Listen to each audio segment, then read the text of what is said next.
Salutare tuturor și bun venit la un nou episod Ingredients for Learning. Eu sunt Costin Ciora și mă bucur să fiu alături de voi. Astăzi l-am invitat pe Sorin Anagnoste, care este prodecan în cadrul Facultății de Administrare a Afacerilor cu predare în limbi străine din cadrul ASE București și vine după o experiență de business destul de importantă. După 10 ani de consultanță a intrat într-o poziție administrativă și are foarte multe proiecte.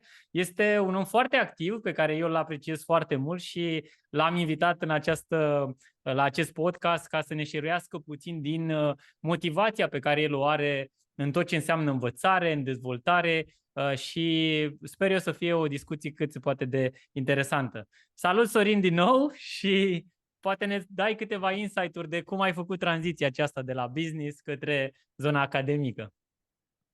Mulțumesc pentru invitație, Costin, și mă bucur să fiu aici. Am petrecut ultimii, să spun, înainte să vin în full-time la ASE, la Fabiz, 12 ani lucrând pentru companii, în general, mari, multinaționale.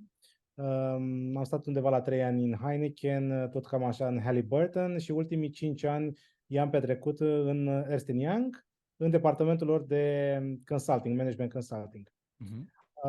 Aveam o colaborare veche cu Fabiz, mi-am făcut doctoratul aici între 2008-2012 și am fost un profesor asociat, cadru didactic asociat, așa cum sunt mulți dintre alții colegi pe care avem aici. La un moment dat s-a evit această oportunitate de colaborare împreună cu decanul actual, Tănase Stamule, să fac parte din echipa lui și să mă ocup de partea ce înseamnă academic affairs. Pentru cei care nu sunt din zona academică, e important de menționat că sunt 3 poziții de prodecani în fiecare facultate din ASE, iar ASE-ul are 13 facultăți, apropo. Și avem un prodecan pe educație sau academic affairs, unul pe cercetare și internaționalizare și un prodecan responsabil cu mediul de business și cu studenții. Prin poziția mea sunt responsabil de a dezvolta noi programe, de a îmbunătăți programele existente și de asemenea de a lucra pe partea de acreditări internaționale, ceea ce fac școala atractivă și studenții să-și dorească să vină la Fabiz. Ce m-a făcut pe mine să te invit dincolo de activitățile tale este și poziția pe care o ai așa de conectare între tot ce înseamnă viața academică, viața studențească, proiecte din zona aceasta, dar și mediul de business. Și Fabizul știm că este foarte activ pe tot ce înseamnă noutăți, programe de masterat noi pe care le lansează în fiecare an, care să fie foarte cuplate pe zona aceasta de business, dar și de practică. Pe de altă parte, ce mă interesează în discuția noastră de astăzi este să ajungem puțin și la modul în care tu de-a lungul timpului ai reușit să înveți, ai reușit să devii un profesionist în ceea ce faci și mai mult poate chiar din proiectele pe care le-ai avut, ce ai observat în diverse organizații în care ai lucrat și modul în care chiar organizațiile se schimbă având în vedere tendințele acestea actuale de digitalizare și nu mai zic de anumite schimbări care au avut loc după COVID-19. Și atunci te-aș invita să începem cu partea aceasta. Ce ai observat tu din experiența ta când vine vorba de învățare? Care sunt ingredientele acelea de învățare care au funcționat pentru tine, pe care le-ai văzut că funcționează la alții? Da, aș împărți această întrebare în două, și anume partea de învățare dacă ești student, să zicem, și apoi cum înveți ca organizație. Da? Atunci când ești student, și eu sunt student în anumite situații, vreau să învăț ceva nou și așa mai departe. Și aici merg pe mai multe paliere de a învăța. Primul și cel mai important lucru după este identificarea celor care sunt relevanți în domeniul respectiv. Da? Și atunci am acces la materialele lor și așa mai departe. Ca să-mi însușesc aceste cunoștințe și know-how, iau notițe, scriu de mână. E demonstrat că dacă scrii de mână, îți rămân undeva în minte, în spatele creierului și așa mai departe, pentru mult timp și ai șansa să revezi, să le întipărești mai bine și așa mai departe. Și sunt studii foarte clare, probabil știi de ele, că dacă nu ai notițe, practic tot ce ai auzit la un curs, după 5 minute după ce s-a terminat acel curs, probabil ai uitat aproape tot sau mai undeva la 2%. E demonstrat, e un articol. Apoi, după ce merg și mi-au notițe și așa mai departe, caut materiale și oameni care să-mi contrazică acele lucruri. Să văd care sunt, cum spunem noi, flaws, care sunt părțile slabe, care nu țin la argumente și așa mai departe. Și acestea mi le iau de obicei din articole academice și urmăresc la un moment dat să văd dacă se fac meta-studii. De exemplu, e bună cafeaua? Dacă te uiți pe articole academice, o să găsești și multe articole care zic că nu e bună cafeaua. Da. Dar o să găsești și meta-studii care au în considerare zeci, sute de studii și trag concluzii din acele zeci, sute de studii. Da? Deci, articole academice, zice, forumuri, și forumuri mă refer aici și la social media precum Twitter, da? Reddit, Twitter, Substack și alte forumuri de tipul acesta. Folosesc foarte mult funcția de search și eu sunt genul care mă duc și pe pagina a doua și a treia, îmi redefinez cum caut, pentru cei care nu știu. Ca să ai succes în a găsi ce vrei pe search, trebuie să folosești mai puțin de 4 cuvinte. Cu cât folosești mai multe cuvinte, cu atât ai șansa să nu-ți găsești. Și astăzi, cum a apărut și acest ChatGPT dezvoltat, care va fi dezvoltat și implementat în platforma Windows, în sistemul de operare Windows, pleacă de la ideea că oamenii nu găsesc în majoritatea timpului ceea ce caută. Și de aceea o soluție ar fi să cauți prin mai puține cuvinte. Ok. De asemenea, acum că avem și ChatGPT-ul, îl întreb, ce crezi despre chestia asta? Și el îmi dă niște explicații și zic, ok, dăm sursele pentru A, B, C, D. Și apoi mă uit peste sursele respective, le verific, le trec prin filtrul gândirii mele și așa mai departe. Și ulterior ajung la partea de video și podcast. E important de menționat faptul că și eu și tu suntem millennials, da? Născuți între 1980 și 1995, ceea ce înseamnă că probabil nouă, ca generație, ne place să învățăm de pe hârtie. Cărți fizice și așa mai departe. Să și văd biblioteci în spatele tău, al meu. Exact. Cei care sunt astăzi generația Y, născuți între 1995 și 2010, preferă audio, dar special video. Chiar am avut un student recent care n-a venit la examen și m-a întrebat dacă ar putea cumva să recupereze materia dacă am un format TikTok. Bineînțeles că am râs în sinea mea, dar este o întrebare validă. Da, e o întrebare, exact. Da, e o întrebare adaptată la modul lor de învățare, pentru că probabil și tu ai sesizat nevoia aceasta de adaptare a conținutului la generația actuală, care vine din start cu un volum mare de informații pe care deja le cunoaște și are nevoie, poate chiar de aici și ChatGPT-ul, popularitatea lui, are nevoie să filtreze informația, da? Are nevoie de filtre mult mai mari pentru informație. Da. Așa este. Și apoi, în ultimul rând, pentru învățarea mea, pentru ceea ce învăț, mă duc la conferințe, la cursuri, workshop-uri și așa mai departe. Și plătesc pentru ele, destul de mult.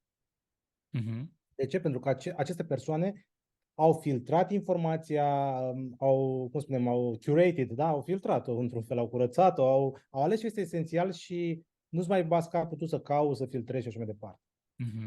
Aceste lucruri de conferințe, workshop-uri, training-uri și așa mai departe le fac și companiile. Dar ceea ce mai fac companiile, cel de succes mă refer, se cheamă închiderea a ceea ce se numește în industrie feedback loops. Feedback loops înseamnă că nu lucrezi un an de zile la un produs, la un prototip, un MVP și apoi îl lansezi în piață și vezi că nimeni nu-l vrea, ci te chinui să închizi acest feedback loops de la consumator, potențial consumator, clienți, utilizatori, cât mai repede. Unul dintre guru actual la modă din care se citează pe lângă Nassim Taleb este Naval Ravikant, da? El spunea că nu ai nevoie de 10.000 de ore ca să înveți, ci ai nevoie de 10.000 de iterații. Ceea ce este adevărat dacă stăm să ne gândim. Și eu m-am gândit la un moment dat, când fac eu cele 10.000 de ore să devin expert? Și am ajuns, nu știu, să zicem, la 28 de ani, aveam 10.000 de ore pe un subiect, să zicem strategie, că am petrecut mult timp pe partea de strategie de afaceri, management consulting. Și m-am gândit, sunt oare un expert pe 10.000 de ore? Și mi se părea că nu sunt și nu eram, evident că nu eram. Dar cu cât ai mai multe proiecte, cu cât lucrezi mai mult la un produs, primești feedback constant în piață la 3 zile, 5 zile, 7 zile, îl dai la oameni, la utilizatori, la companii, vezi dacă este cerut cu adevărat și așa mai departe, ai șansa să înveți foarte mult despre acel produs serviciu. Mhm. Mhm. Acum mă gândesc și la... Tu ai un newsletter foarte popular pe zona aceasta de strategie pe care și eu îl urmăresc și îl postez regulat. Pe, cel puțin primul canal pe care eu îl văd este pe LinkedIn și mă gândesc că în ce măsură inclusiv acest newsletter pentru tine a fost o ocazie de învățare, pentru că până la urmă, dincolo de opinia pe care tu o ai pe subiectele respective, este și o mare parte de documentare printr-un proiect pe care tu l-ai făcut și pentru a sprijini pe alții să înțeleagă acest domeniu al strategiei. Care a fost motivația din spatele acelui newsletter? Bun, aici am avut două motivații. Prima a plecat de la ideea că am fost la un curs la un moment dat și cu un profesor străin renumit și așteptam un studiu de caz pe zona de tech, gen Google, Mhm. Facebook și așa mai departe, ca strategie, cum te lupți cu ei, cu o platformă precum Amazon, EMAG, da, și așa mai departe. Și el spune, i-am zis, ok, l-am întrebat, când facem un studiu de caz pe tech sau și așa mai departe? Și el mi-a zis, păi uite, formula asta care o vezi aici se aplică și la tech. Și am zis, păi nu, că dacă pui un 0 în formula respectivă, îți dă 0. Și 0, ce înseamnă pentru cei care urmăresc subiectul de tech? 0 înseamnă următorul lucru. Când ai internetul, practic, ca să distribui informația, este 0 lei. Mhm. Ca să servești încă 1 miliard de utilizatori Threads sau Facebook sau Instagram, pentru Facebook sau Meta, înseamnă tot 0 lei. Bine, nu este 0 lei, că ai nevoie de niște servere și așa mai departe, dar ele, efectiv, la câți bani ți aduc și cât le utilizezi, înseamnă 0,00001000 de 0, 1. Deci asta înseamnă 0 Mhm. lei. Da? Cum te lupți cu aceste platforme? Bineînțeles că a rămas într-o zonă shady, ca să zic așa, răspunsul și am plecat de acolo. Al doilea lucru pe care l-am făcut a fost următorul. Ok, cine sunt cei care dau informații de business și analize de business? Și aici putem să numim mai multe surse, dar eu să mă rezum la cele 3 la care sunt abonat. Wall Street Journal, Financial Times și Bloomberg. În articolele lor, identificau problema, dar cauza era greșită. Cred că în cel puțin 50% din cazuri. Și mereu trebuia să ies pe LinkedIn sau undeva cu prieteni să zic, uitați ce au zis cei de la Wall Street Journal, nu e așa pentru că X, Y și Z. Și la un moment dat, am zis, ok, încep eu un newsletter și o să scriu de ce e așa și nu e așa. Și Mhm. cred că un lucru cu care se confruntă aceste agenții media, să le spun, da, Mhm. este următorul. Ai nevoie de analiști, pentru că analiștii pot să zică dacă firma trebuie să meargă în direcția A sau B, sau dacă este greșit și așa mai departe. Dar mulți dintre ei acolo sunt jurnaliști, ceea ce ei raportează ceea ce se întâmplă. Mhm. Anunță vânzările, quarter calls și așa mai departe. Și nu sunt analiști, nu interpretează cifre, nu zic, uite, ar trebui să facă chestia asta și așa mai departe, pierd bani, ar trebui să se consolideze. Și ca să dau un exemplu, mi-am propus ca în fiecare an să fac o listă de predicții pe business. De obicei le fac la începutul anului. Pentru prima dată le-am făcut scris pe 4 sau 6 ianuarie. Din cele 11 predicții, 8 s-au întâmplat, 3 sunt în pending, în proces de. Ok. Una dintre predicții era partea de streaming TV, Netflix, Disney Plus și așa mai departe, HBO Go, în care anunțam că toți jucătorii pierd bani foarte mulți, mai puțin Netflix. Și explicam de ce și cum. Și că urmează o consolidare. Și vedem că la 6 luni după ce am scris acest lucru, a ieșit și Times, Wall Street Journal cu un articol în care menționează fix aceste lucruri și că e nevoie de consolidare. Disney vedem că are nevoie de altă strategie. Am menționat-o și pe aceasta la începutul anului și așa mai departe.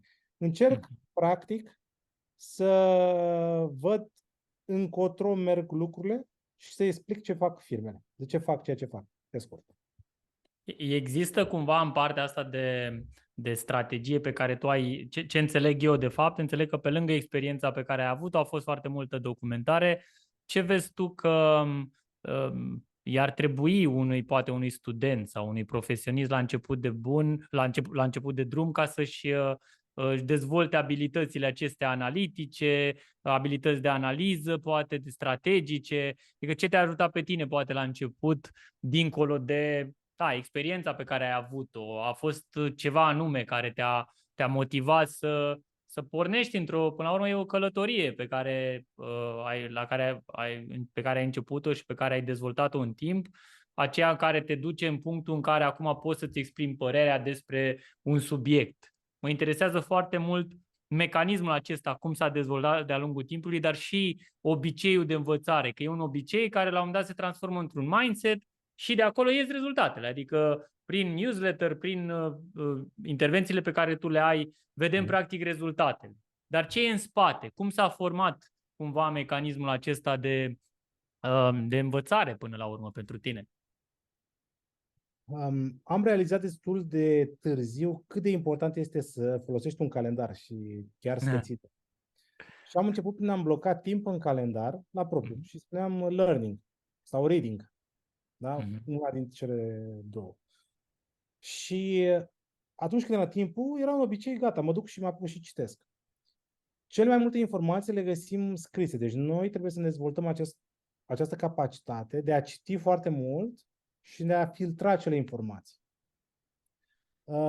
Mi-a luat mult până am ajuns în situația în care mă simt confortabil să citesc, nu știu, 200 de pagini pe zi, 100 de pagini pe zi și așa mai departe. Aceste pagini pot fi, bineînțeles, multe sunt virtuale, articole, bloguri și așa mai departe. Cu timpul mi-am dat seama și oricine își dă seama pe ce vrea să se dezvolte. Marketing, sales, online marketing, affiliate marketing, marketing agency. Am dat niște exemple de marketing, dar poate să fie, bineînțeles, de logistică, consultanță, taxe, contabilitate și așa mai departe. Și apoi identificarea care sunt cele mai importante, să zicem, 100 de surse pentru așa ceva. Și aici avem de la blogări, video, vloggeri, site-uri, rapoarte de industrie și așa mai departe. Să zicem că mie îmi place strategia. E clar că eu nu am cum să evit site-uri precum McKinsey, Bain, BCG, Boston Consulting Group, Big Four, AC Nielsen și așa mai departe.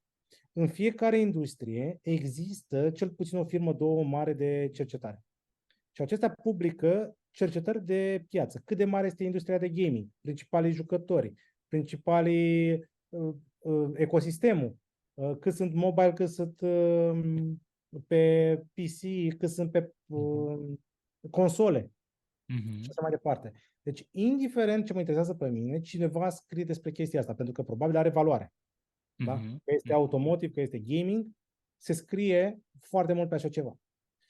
Și apoi, citind toate aceste surse, jurnale, cărți sau, depinde cât de nou este topicul, jurnale academice, bloguri, vloguri, research papers, white papers, formuli și așa mai departe, deja îți dai seama unde trebuie să-ți aloci tu timpul, că nu mai poți să citești pe zi 100 sau 150 și te concentrezi probabil pe 10, 11, 20 de locuri pe care le citești zilnic.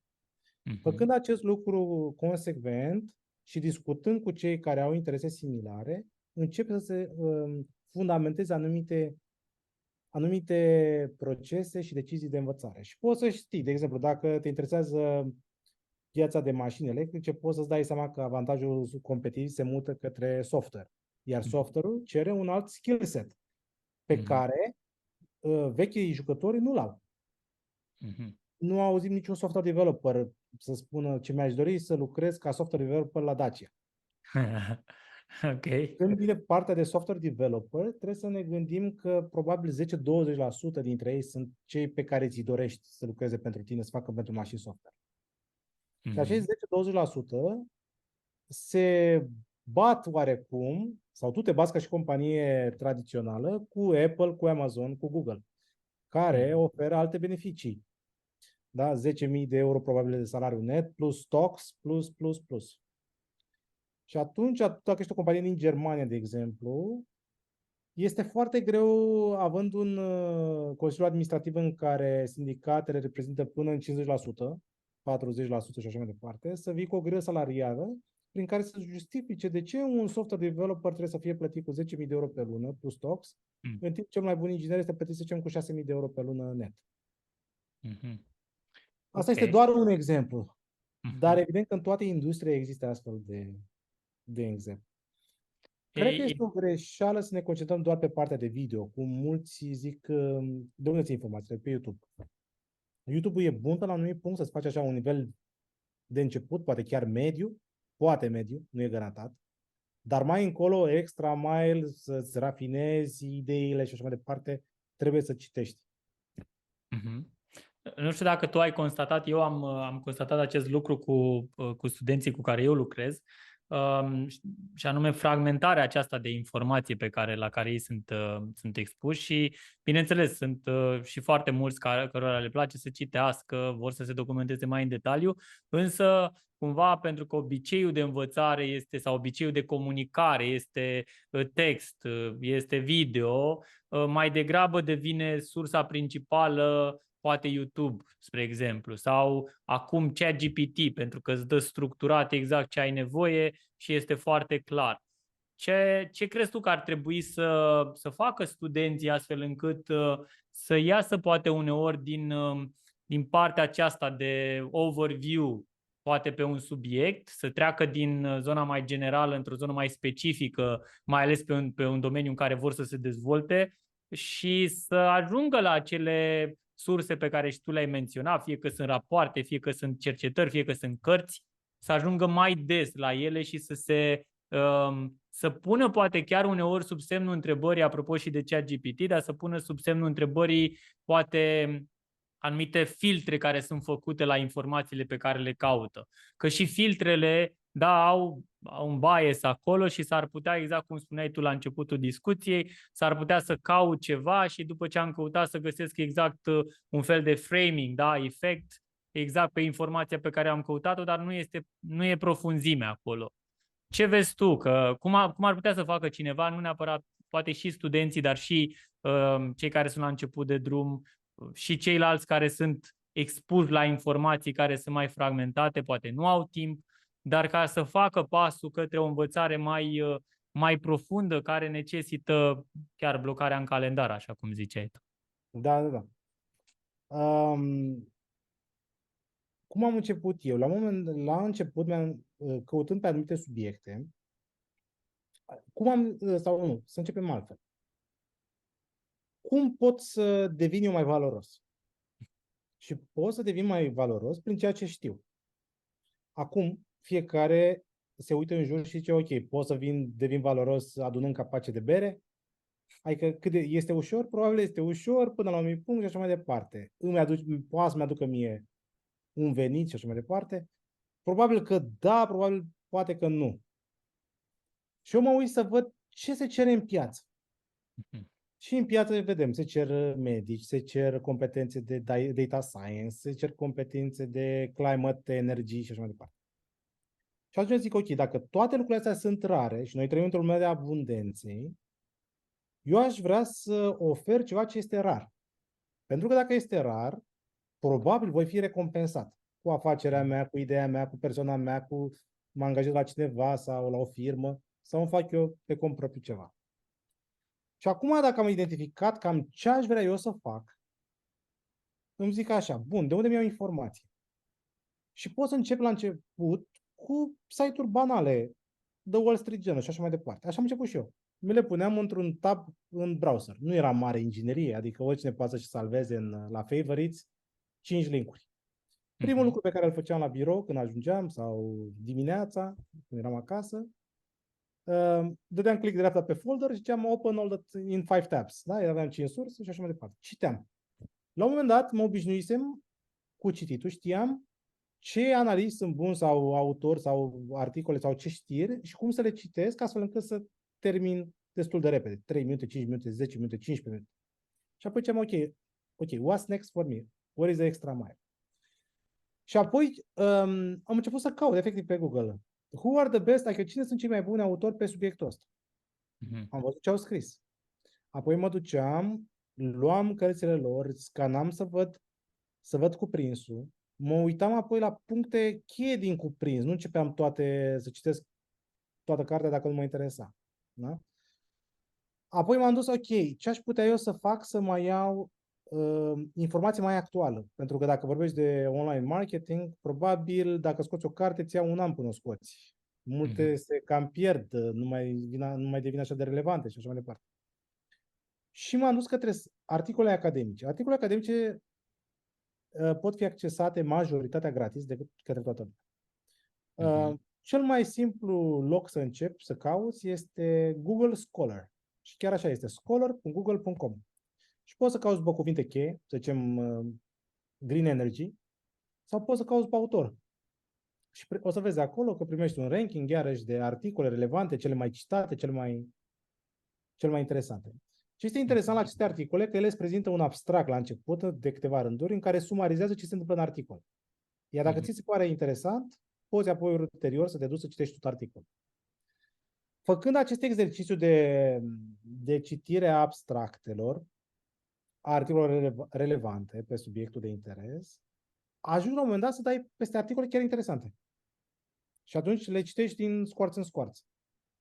Ce este interesant la acele articole este că în partea de literature review în care ei prezintă teoria și ce s-a scris pe subiectul respectiv, ei trec în revistă și alte articole foarte bune, pe care tu le găsești în bibliografie și pe care tu poți să le accesezi ulterior și să le citești pe acelea dacă vrei să-ți mai consolidezi partea aceasta. Și consider că acest exercițiu de a merge până la sursă, inclusiv pe teme de actualitate, în articole de specialitate, în jurnale care sunt peer-reviewed, nu orice jurnal, te ajută să devii, să spun așa, un fel de semi-profesionist pe subiectul care te interesează pe tine. Este oare același mecanism de învățare și la nivel organizațional, din ce ai studiat tu și ai analizat? Sunt companiile de top acelea care au un mecanism foarte avansat de a învăța, de a se adapta poate la noutăți, de a vedea ce fac competitorii. Cum ai văzut tu învățarea organizațională sau învățarea din partea companiilor ca o metodă, ca o strategie într-un final? Corect. Aici ar fi mai multe părți. Partea de învățare prin dezvoltare, da? Mulți rămân în companii pentru că se simt împliniți, că fac parte dintr-un grup și că simt că se dezvoltă. Această dezvoltare poate să fie prin ongoing day-to-day job, dar poate să fie, și este de cel mai multe ori, prin traininguri anuale. De exemplu, în ultima companie în care am fost, eram obligați să avem learning de cel puțin 40 sau 80 de ore pe an. Adică însemna 2 săptămâni. Bun. Și apoi aveai o discuție cu managerul direct în care spuneai, ok, eu ca să mă dezvolt mai departe, îmi trebuie cursul X și Y. Trebuie să cele două cursuri. Și el spunea, ok, hai să vedem. Ce vrei să faci mai departe? Vrei să promovezi la poziția asta? Vrei să conduci o echipă? Vrei să crești?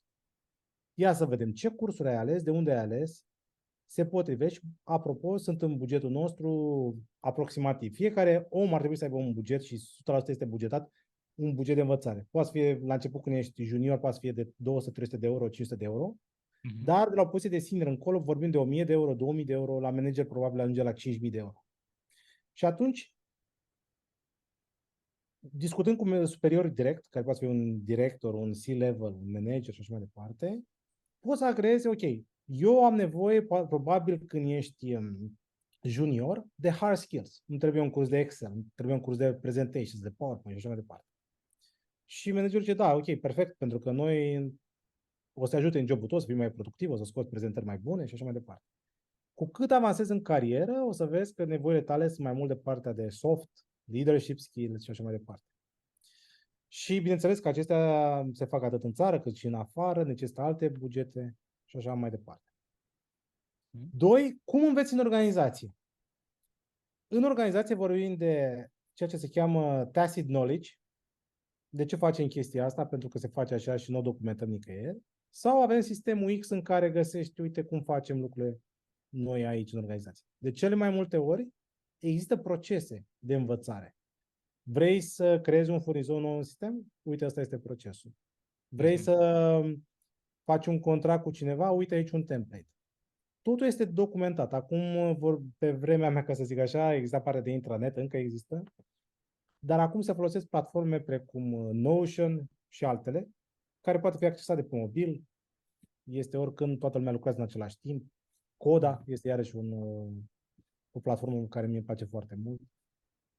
Și încă este un accent foarte mare pus pe learning on the job. Și prin care se transferă ceea ce se cheamă tacit knowledge.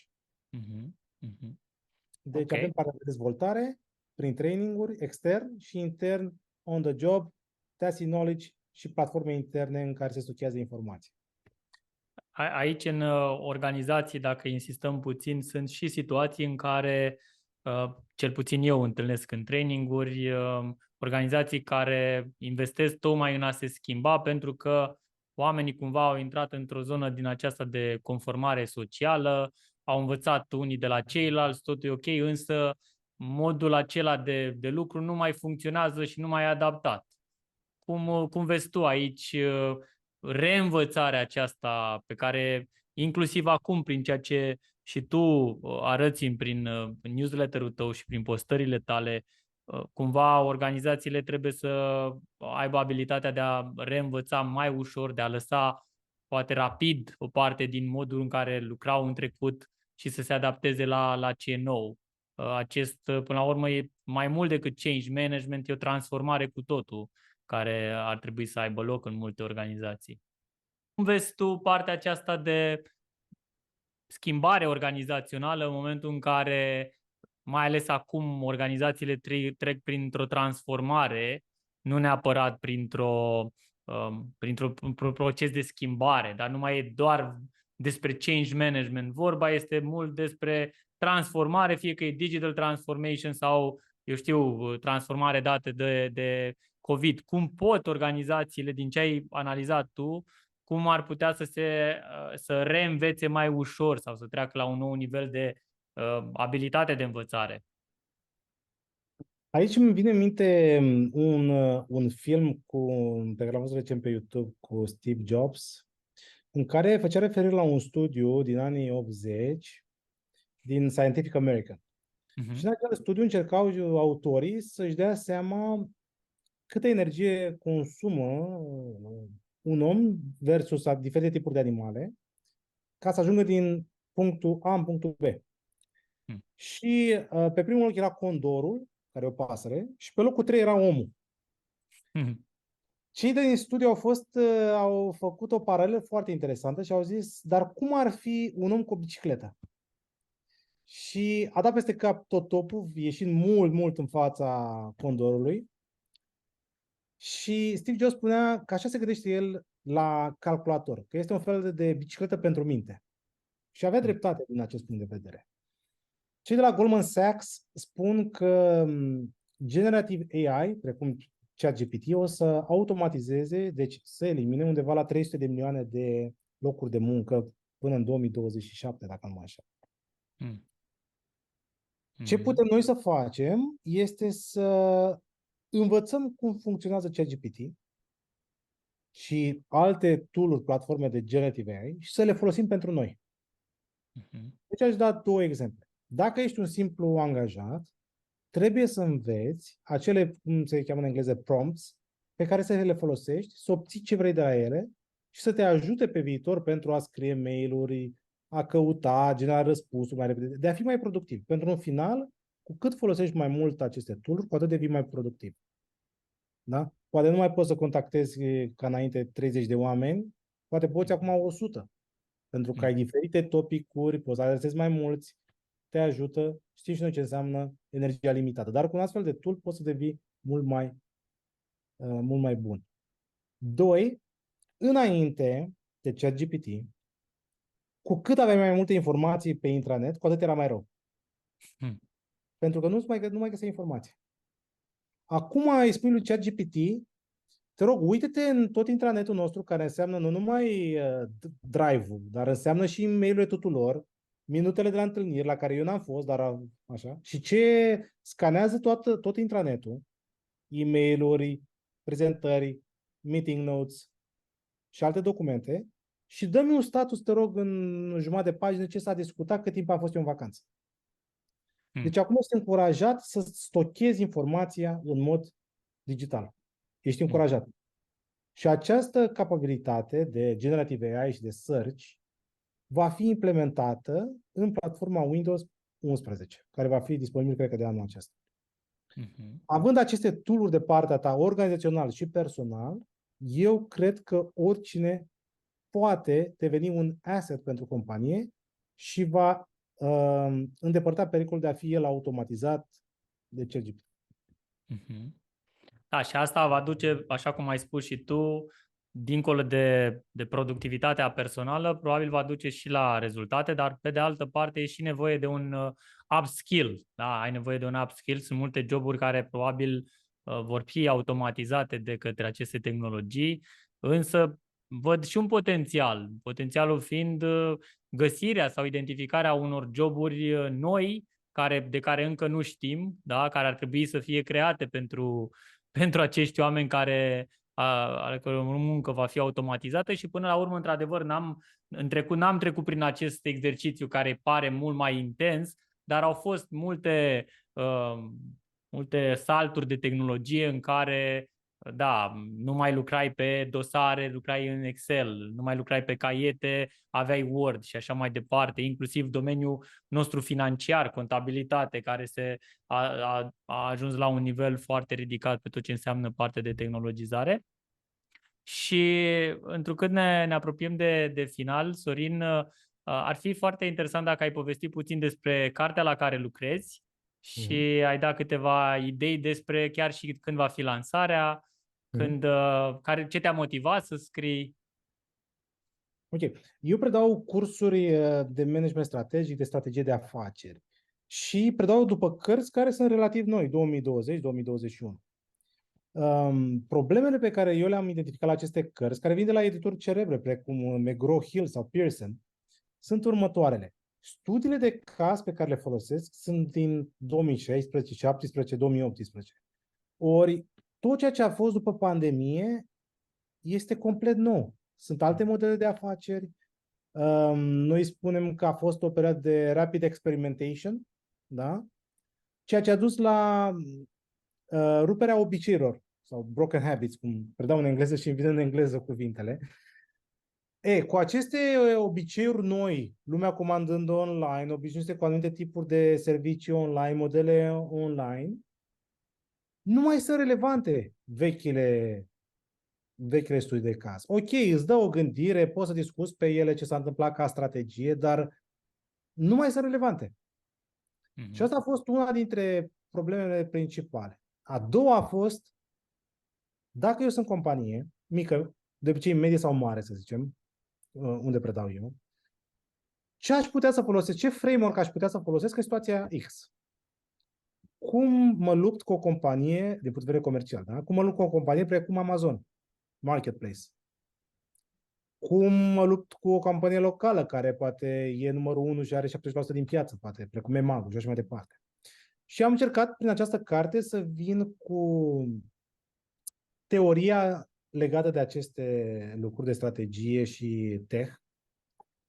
Ce este cel mai important din punct de vedere teoretic acum, ce s-a scris, care sunt conceptele, ce framework-uri pot să folosesc, ce întrebări pot să-mi pun eu ca lider de organizație, manager și așa mai departe. Și apropo, uite un studiu de caz, care de obicei are întrebări, nu are răspunsuri.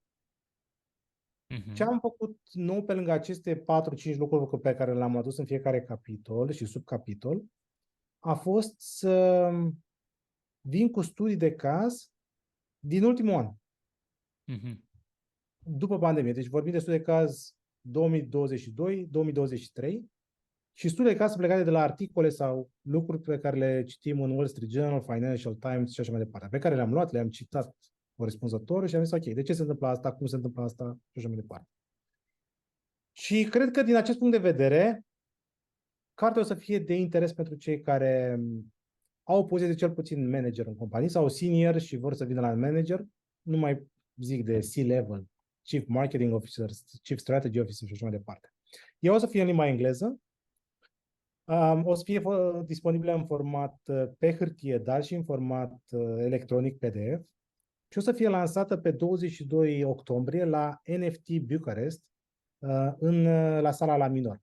Cade într-o duminică, probabil o să fie la ora 3 sau 4 după amiaza. așa că cei interesați de acest subiect sunt așteptați pe 22 octombrie, sala la Minor NFT Bucharest 2023. Super, oricum o să postez și detaliile pe care le-ai menționat tu în notele acestui episod. Mai mult, îți lansez de acum invitația după ce vei avea cartea să revii la un nou episod, astfel încât să discutăm mai în detaliu după ce voi citi și eu cartea despre cum se leagă aceste tendințe noi de învățare într-un final și de modul în care noi suntem pregătiți nu doar ca cunoștințe, skill-uri, dar și ca atitudine, ca mindset pentru a fi pregătiți pentru partea aceasta nouă de dezvoltare, de tehnologizare, de digitalizare. Sorin, eu îți mulțumesc mult și dacă ai un cuvânt de final, un sfat pentru cei care vor să învețe mai bine, să se dezvolte mai bine, îți dau cuvântul. Super, mulțumesc mult, Costin, pentru invitație. Aș vrea două lucruri să zic de final. O percepție de-a mea greșită a fost că trebuie să fiu promovat pentru că merit. Dar nu funcționează așa în viața de zi cu zi și de obicei trebuie să arăți că faci munca de jobul respectiv și apoi ești promovat. Asta mi-a luat mult timp să înțeleg acest lucru. Și doi, aș recomanda celor interesați să citească. Și eu aici, pe partea de citire, am două... Când vine vorba de cărți, merg pe cărți ce se cheamă Lindy, și anume Nassim Taleb a venit cu acest cu Lindy Effect, că dacă au fost timp de 1000 de ani, probabil o să mai fie încă 1000 de ani. Vorbea de idei, de produse și așa mai departe. Și aici putem să vorbim de cărți precum, nu știu, Toamna Patriarhului sau Faust și așa mai departe, dar când vine vorba de business, m-aș concentra pe câteva cărți care mi-au atras atenția în mod special, și anume The Hard Things About Hard Things, de Ben Horowitz. El a mai scris și o carte despre What You Do Is What You Are. Este și aceea foarte bună. Aș citi puțin Ray Dalio, Principiile.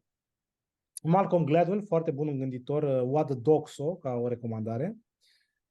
Pe business istorie și așa mai departe ar fi Chris Miller cu Cheap Wars sau Cheap War.